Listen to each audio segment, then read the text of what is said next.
Hello everyone, this is Lamin Sane of LSWAT apps, and in today's video we're going to be tackling a topic that has been more and more increasingly written about or talked about on the web. Okay, and it is jQuery still relevant? Okay, so I do know that if you've been on the web for at least 5 years and above and below, you've at least used jQuery or at least come across it. All right, so but just for those people who have just maybe have been in some areas of the web that does not have any jQuery, I'm gonna just have a brief overview on what is jQuery. Okay, so jQuery is a JavaScript library mainly used for the front end, and its main purpose is actually it came on the scene around 2006, and it was written by a guy called John Resig. Not that much relevant, but just for people who like a bit of history, I think John Resig. So it's this guy over here who made jQuery, and it came on the scene around 2006. And the reason why he made jQuery was to help people deal with the different incompatibilities in browsers. Okay, so different browsers had different ways of handling JavaScript functions, or the API was different. So John Resig created jQuery to help people use one API or one function, and it will work almost 100% the same across all these browsers, because browsers were a lot different back in the days than they are now. Now they are converging to a point wherein an app written for one browser, for example Chrome, will work 100% almost in Firefox or the latest Internet Explorer. Okay, so that was the purpose of jQuery.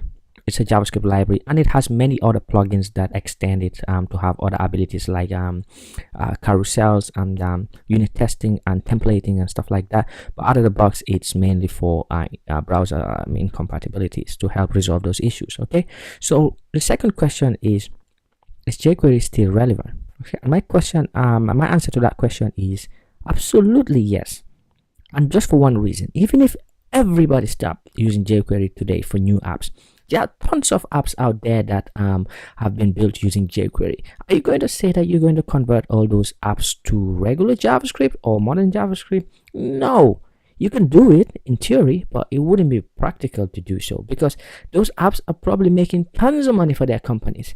So what they're focused on, and probably it would be cheaper for them to find devs who know jQuery than to actually convert all those apps from jQuery into something new. Okay, and the second one is, yes, jQuery might not be needed for new apps, but its API is still slightly more friendlier than the regular JavaScript API. So right now, the JavaScript APIs are very powerful. The native ones for browsers are very powerful, and they pretty much do almost everything that jQuery lets you do.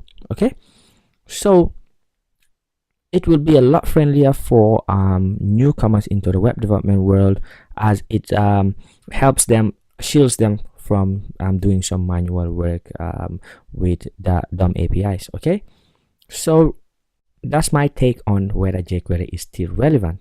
One thing though I would like to highlight is when not to use jQuery. Okay, so if performance is a big issue, jQuery might not be the best thing to use, because it does a whole lot of things for you in the background. Okay, so there are a version of jQueries that are dropping backward incompatibilities for old browsers like IE 8 and 9.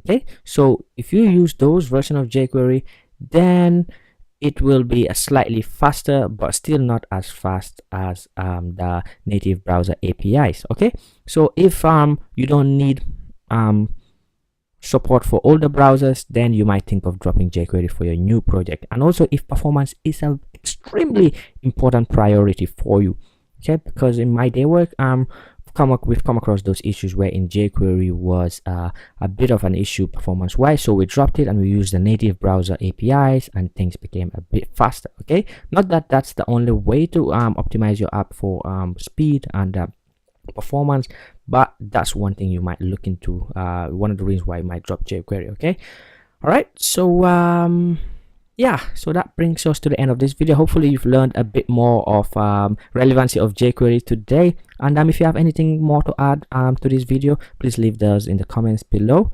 And as usual, thank you for watching a lot, and I do appreciate your support. And please subscribe to my channel. And I thank you for watching. I will see you soon. Cheers. Bye bye.